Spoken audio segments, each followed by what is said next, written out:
Hi and welcome to the fourth chapter of aviation metrology.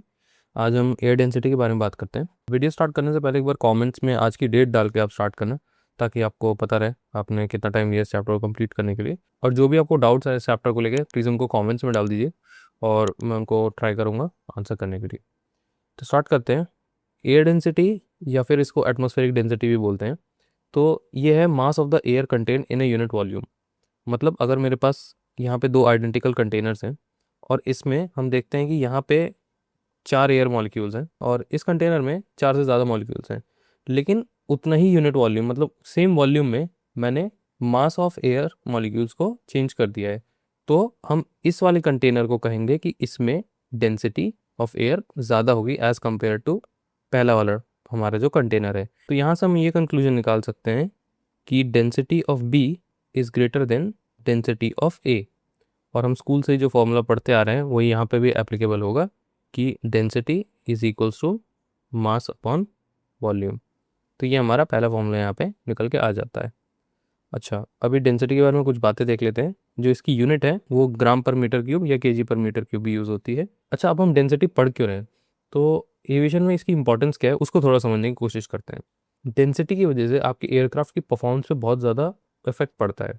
For example, आपकी climb slow हो सकती है, आपकी लैंडिंग और टेक ऑफ स्पीड्स पे चेंजेस आ सकते हैं, और हमें लॉन्गर रनवे चाहिए होंगे इन दोनों ही केसेस के लिए। और इंजन की थ्रस्ट भी कुछ कुछ केसेस में रिड्यूस हो सकती है। तो इन कारणों की वजह से डेंसिटी के इंपॉर्टेंट टॉपिक बन जाता है हमारी स्टडी के लिए। अब दो टर्म आती हैं हमारे पास यहाँ पे नई, प्रेशर एल्टीट्यूड और डेंसिटी एल्टीट्यूड। इसको ध्यान से समझिएगा। प्रेशर एल्टीट्यूड वो एल्टीट्यूड है जो हमारा ऑल्टीमीटर रीड कर रहा है जब उसका प्रेशर स्केल हमने 1013.25 हेक्टोपास्कल या फिर 29.92 इंचेस ऑफ मरकरी पर सेट कर रखा है। कोई भी इंस्ट्रूमेंट है हम उसे कैलिब्रेट करते हैं और उसको हमें कोई एक बेस रीडिंग देनी होती है कि यहाँ से अब आप अपनी कैलकुलेशन हमें शो करेंगे। जब अल्टीमीटर में हम उस वैल्यू को इस पे सेट कर देते हैं, यानी कि जो हमारा मीन सी लेवल पे हमने जो आई से कंडीशंस के हिसाब से हमने जो प्रेशर सेट किया उसको हम अपने अल्टीमीटर में डाल देते हैं, तो वो हमारा प्रेशर ऑल्टीट्यूड रीड करता है। अब डेंसिटी ऑल्टीट्यूड क्या होता है, यही प्रेशर ऑल्टीट्यूड पर करेक्टेड फॉर्मेट में जो हमारे रियल वर्ल्ड सिचुएशन है। अगर हो सकता है कि जब हम ऊपर क्लाइंब कर रहे हैं तो वो टेम्परेचर आइसा कंडीशंस के अकॉर्डिंग ना हो, तो उसको एडजस्ट करके जो हमारी फाइनल वैल्यू आती है उसको हम डेंसिटी एल्टीट्यूड कहते हैं। उसको कैलकुलेट करने का तरीका है density altitude equals to pressure altitude plus 120 times ISA deviation. अब इसका मतलब क्या है, अगर तो इसे समझने की कोशिश करते हैं कि हर 1 डिग्री ऑफ आइसा डेविएशन पे 120 फीट का फ़र्क आ जाता है। यानी अगर हमारा बाहर का टेम्परेचर 20 था और आइसा के हिसाब से वो 21 होना चाहिए, तो जो वो 1 डिग्री का फ़र्क आता है उस 1 डिग्री के फ़र्क में 120 फीट्स ऑफ एल्टीट्यूड का डिफरेंस आ जाता है दोनों रीडिंग्स के बीच में। इसको हम इस क्वेश्चन से और बेटर समझते हैं जो बात मैंने अभी कही। मान लेते हैं कि हमारा एरोप्लेन जो है वो क्रूजिंग एल्टीट्यूड पे है 10,000 फीट के, और आइसा टेम्परेचर के हिसाब से आउटसाइड टेम्परेचर होना चाहिए -3 डिग्री सेल्सियस, और जो हमने एक्चुअल टेम्परेचर नोट किया वो आया था हमारा 5 डिग्री सेल्सियस। तो अब हमसे पूछा है कि डेंसिटी एल्टीट्यूड कितना होगा। तो सबसे पहले हम आई से डेविएशन को कैलकुलेट करते हैं, जो कि होता है हमारा एक्चुअल टेम्परेचर माइनस आइसा टेम्परेचर। तो एक्चुअल में हमारे पास -5 था और जो आइसा के हिसाब से होना चाहिए था वो -3 था। तो अगर इसको हम ऐड करते हैं तो -2 हमारी नेट वैल्यू आती है, यानी कि आइसा डेविएशन अब हमारे पास आ चुका है। तो अब हम इसको उठा के अपने फॉर्मूला में डाल देते हैं। डेंसिटी एल्टीट्यूड इक्वल्स टू जो हमारा प्रेशर एल्टीट्यूड था जो हमारे केस में 1000 फीट था, प्लस 120 टाइम्स जो हमारा आइसा डेविएशन आया जो इस केस में था -2 डिग्री सेंटीग्रेड। अब हम जब इसको सॉल्व करते हैं तो ये हमारा फाइनल आंसर आ जाता है। यानी कि अगर हम प्रेशर एल्टीट्यूड में देख रहे थे तो हम 10,000 फीट पे थे, और जब हम डेंसिटी एल्टीट्यूड में जब हमने रियल वर्ल्ड फैक्टर्स को भी अकाउंट किया तो वो 9,760 फीट है। ये जो 120 इंटू आइसा डेविएशन वाली बात यही कह रही है कि अगर बाहर का टेम्परेचर में फ़र्क है तो वो 120 के मल्टीपल पे फीट्स में उस टेम्परेचर की वजह से डिफरेंस ले आएगा एल्टीट्यूड पे। आई होप ये बात आपको अच्छे से समझ में आ गई होगी। अब एक चीज़ यहाँ पे और आप नोट कर सकते हो कि जो हमारा टेम्परेचर है अगर वो आइसा से ज़्यादा है तो जो हमारा डेंसिटी एल्टीट्यूड है वो प्रेशर एल्टीट्यूड से ज़्यादा होगा, और वही अगर एक्चुअल बाहर का टेम्परेचर जो एक्चुअल टेम्परेचर है वो आइसा वैल्यू से कम है तो हमारा डेंसिटी एल्टीट्यूड भी प्रेशर एल्टीट्यूड से कम आ जाएगा। इस चीज़ को आप यहाँ पे नोट भी कर सकते हो। अगर हम अपना केस देखें, जो आइसा टेम्परेचर था वो -3 डिग्री सेल्सियस था और जो एक्चुअल टेम्परेचर था वो -5 डिग्री सेल्सियस था। यानी कि हमारी ये वाली कंडीशन ट्रू है। यहाँ पे हमारा जो एक्चुअल टेम्परेचर है वो आइसा टेम्परेचर से भी कम है, यानी कि हमारी जो डी ए वैल्यू है वो पी ए से कम आनी चाहिए, और हम देख सकते हैं कि हमारी जो डी ए वैल्यू है 9760 फीट वो कम आई है हमारी पी ए वैल्यू जो कि 10,000 फीट था। अच्छा, ये भी पॉसिबल है कि बाहर का टेम्परेचर जो था वो एक्जैक्टली आईएसए से मैच कर जाए, तो उस केस में बहुत सिंपल है, हमारे डी ए और पी ए दोनों इक्वल हो जाएंगे क्योंकि हमारे ये वाला फैक्टर कैंसिल आउट हो जाएगा। तो अब बात करते हैं ड्राई एयर के बारे में। तो स्कूल में आपने आइडियल गैस इक्वेशन पढ़ी होगी, तो आइडियल गैस हमें क्या कहती है, P V equals to R T. अब हमें एक बात पता ही है कि जो डेंसिटी है वो हमारा मास पर यूनिट वॉल्यूम होता है। क्या होगा अगर मैं इस मास को यूनिट वैल्यू मान लूँ, तो अगर मैं मास को यूनिट मास मान लेता हूँ यानी उसकी वैल्यू 1 रखता हूँ, तो जो हमारी डेंसिटी है वो आ जाएगा 1/वॉल्यूम। और अगर अब मैं वी को यहाँ भेज दूँ और डेंसिटी को नीचे भेज दूँ, तो हमारा जो वॉल्यूम आ जाएगा वो जाएगा 1/डेंसिटी। इस इक्वेशन नंबर 1 को अगर मैं वापस आइडियल गैस इक्वेशन में डालता हूँ तो क्या होगा, P टाइम्स V जो हमारा आया था यहाँ पे, जो कि ये 1/डेंसिटी equals to R T, right hand side हमने एज इट इज रखा। इस इक्वेशन को थोड़ा सा रीअरेंज करेंगे तो हमारे पास ये नई इक्वेशन उठ के आ जाएगी, density is equals to P/RT। यहाँ पे P जो है हमारा प्रेशर है जो कि हेक्टोपास्कल में होगा, R जो है हमारा गैस कांस्टेंट है जिसकी वैल्यू है 2.87 इंटू 10⁻3, और T जो है हमारा टेम्परेचर होगा इन केल्विन। अब हम कैलकुलेट करके देखते हैं कि ये वैल्यू एक्चुअली आ कितनी रही है। तो सब्सटीट्यूट करते हैं हमारी जो वैल्यूज़ जो हमें पता है। अगर हम मीन सी लेवल की बात करते हैं तो हमें पता है कि जो हमारा pressure at mean sea level होता है वो होता है 1013.25 हेक्टोपास्कल में।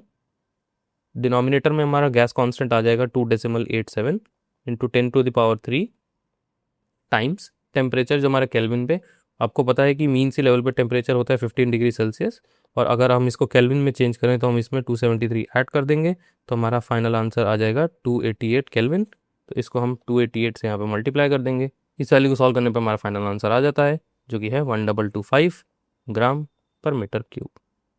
अब बात करते हैं डेंसिटी ऑफ मॉइस्ट एयर की। तो ड्राई एयर के केस में तो हमने देख लिया कुछ इक्वेशंस का यूज़ करके, पर मॉइस्ट एयर में हम बिना इक्वेशन का यूज़ करके एक बात को समझने की कोशिश करते हैं। मॉइस्ट एयर जो है वो लेस डेंस होती है देन ड्राई एयर अगर सिमिलर कंडीशंस ऑफ प्रेशर और टेम्परेचर उन पर लग रही हैं तो।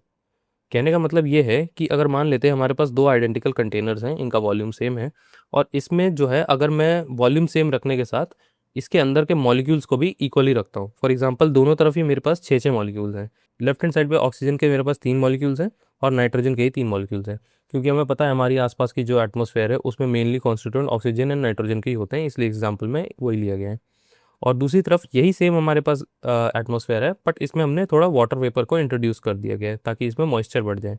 क्योंकि हमें सेम ही रखने थे, इधर भी 6 रखना था, इधर भी 6 रखना था, इसलिए हमने कुछ नाइट्रोजन और ऑक्सीजन मॉलिक्यूल्स को रिप्लेस कर दिया है हाइड्रोजन वाटर मॉलिक्यूल से।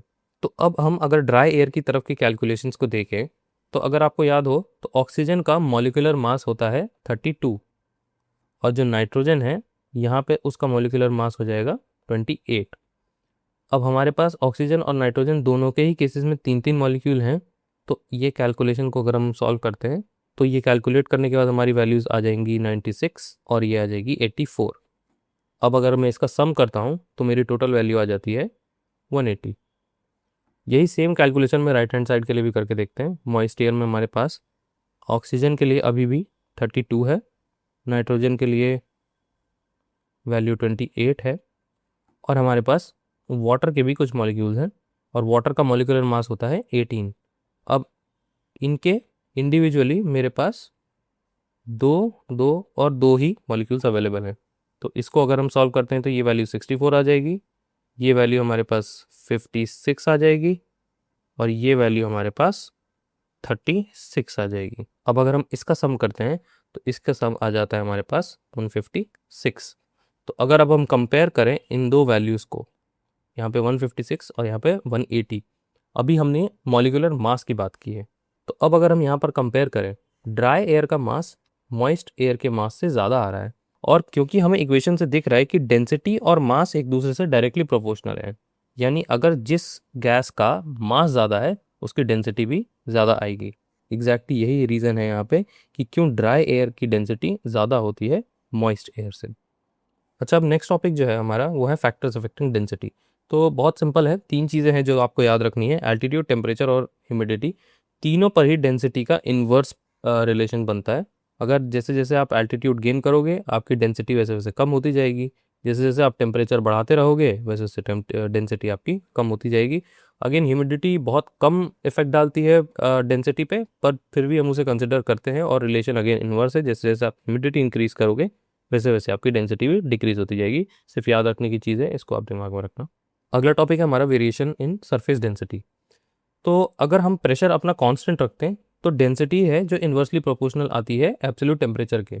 कहने का मतलब ये है कि अगर मैं इस चीज़ को न्यूमरेटर की वैल्यू को कांस्टेंट कर दूं और हमें पता है कि आर तो हमारा वैसे ही गैस कांस्टेंट है, तो फिर बचा सिर्फ टेम्परेचर, यानी इसका इन्वर्स रिलेशन बन रहा है। ये बात हमें समझ में आती है। यही कारण है कि वार्म एयर जो होगी वो कंपैरेटिवली लाइटर होगी देन कोल्ड एयर, और कोल्ड एयर हैवी हो जाएगी क्योंकि उसकी डेंसिटी टेम्परेचर से इन्वर्सली रिलेट कर रही है। अब अगर वेरिएशन जो हमारा है सरफेस डेंसिटी का वो डे में अकर करता है ड्यूरिनल वेरिएशन ऑफ टेम्परेचर की वजह से।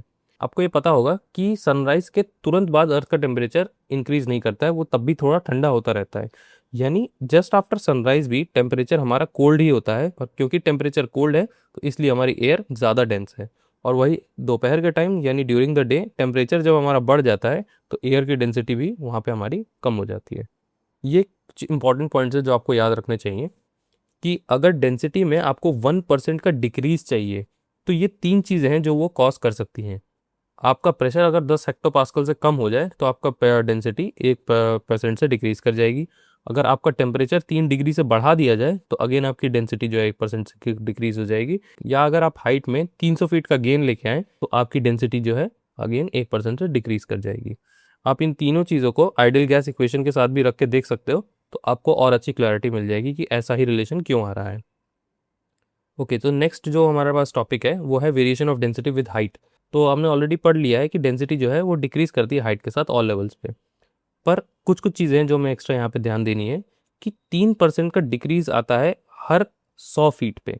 इसका मतलब ये हुआ कि हर 100 फीट के असेंट पे, जैसे जैसे आप हर 100 फीट क्लाइम करते जाते हो, डेंसिटी जो है वो 3% से डिक्रीज कर जाती है उसकी प्रीवियस वैल्यू पे। मान लो कि आप 1000 फीट पर फ्लाई कर रहे हो और यहाँ पे डेंसिटी की वैल्यू 100 ग्राम पर मीटर क्यूब है। तो अब अगर आप 1000 फीट और क्लाइम करते ऊपर, यानी अब आप 2000 फीट पर क्रूज कर रहे हो, तो जो डेंसिटी की वैल्यू है वो 3% से डिक्रीज हो जाएगी, यानी अब वैल्यू 97 ही रह जाएगी। और एक चीज़ है यहाँ पे कि हर 5 से 6 किलोमीटर के असेंट पे डेंसिटी की वैल्यू हाफ हो जाती है उसकी प्रीवियस वैल्यू पे। तो जो 6 किलोमीटर पे अगर आप फ्लाई करोगे तो डेंसिटी की जो वैल्यू सरफेस लेवल पे थी उसकी हाफ हो जाएगी। अगेन अगर आप 5 से 6 किलोमीटर और ऊपर जाते हो तो अब वो वैल्यू अगेन हाफ हो जाएगी जो आपको 6 किलोमीटर पे मिली थी, यानी अब वो वैल्यू 1/4 हो जाएगी जो सरफेस लेवल पे थी। और अगेन अगर आप 5 और 6 किलोमीटर और हाइट गेन करते हो तो वो वैल्यू 1/4 की भी हाफ हो जाएगी जो सरफेस लेवल पे थी, यानी टोटल अब वो वैल्यू 1/8 ही रह जाएगी जो सरफेस लेवल पे थी। अब हमारे पास लास्ट टॉपिक है इस चैप्टर का, लैटिट्यूडनल वेरिएशन। तो लैटिट्यूडनल वेरिएशन में हम दो एस्पेक्ट ज़्यादातर देखते हैं, एक होता है हमारा इक्वेटर पर और दूसरा हमारा मिलता है पोल्स पर। तो डेंसिटी जो है वो मोर होती है at poles rather than equator, पर ये बात सिर्फ 8 किलोमीटर तक ही ट्रू है। इसका रीज़न सिंपल है, टेम्परेचर ही। पर 8 किलोमीटर पर अगर आपको याद हो, हमने एटमॉस्फेयर चैप्टर में पढ़ा था कि एक इन्वर्जन आता है, जो हमारा पोल है वहाँ पर आइसोथर्मल लेयर 8 किलोमीटर बाद ही स्टार्ट हो जाती है, लेकिन इक्वेटर पर ऐसा नहीं होता है। इक्वेटर पर ये लेयर बहुत देर बाद में आती है, यानी इक्वेटर पर 8 किलोमीटर बाद भी टेम्परेचर ड्रॉप होता रहता है। अब क्योंकि टेम्परेचर अभी भी कम हो रहा है तो डेंसिटी का रिलेशन टेम्परेचर के साथ हमने पढ़ा ही था, यानी 8 किलोमीटर के बाद रिवर्सल अकर करता है डेंसिटी में, और जो डेंसिटी है वो ज़्यादा होती है इक्वेटर पे 8 किलोमीटर के बियॉन्ड, क्योंकि ये लेयर आइसोथर्मल नहीं होती है। 8 किलोमीटर के बाद भी ये लेयर और ठंडी होती जाती है, और क्योंकि लेयर ठंडी होती जा रही है तो उसकी डेंसिटी भी इंक्रीज करती जाएगी। तो ये था हमारा डेंसिटी का चैप्टर। आई होप आपको सब चीज़ें समझ में आई होंगी। आपके कुछ भी क्वेश्चंस हो प्लीज़ आप उन्हें कमेंट सेक्शन में पोस्ट करो, और आपको ये लेक्चर कैसा लगा प्लीज़ इसका फीडबैक भी मुझे देना।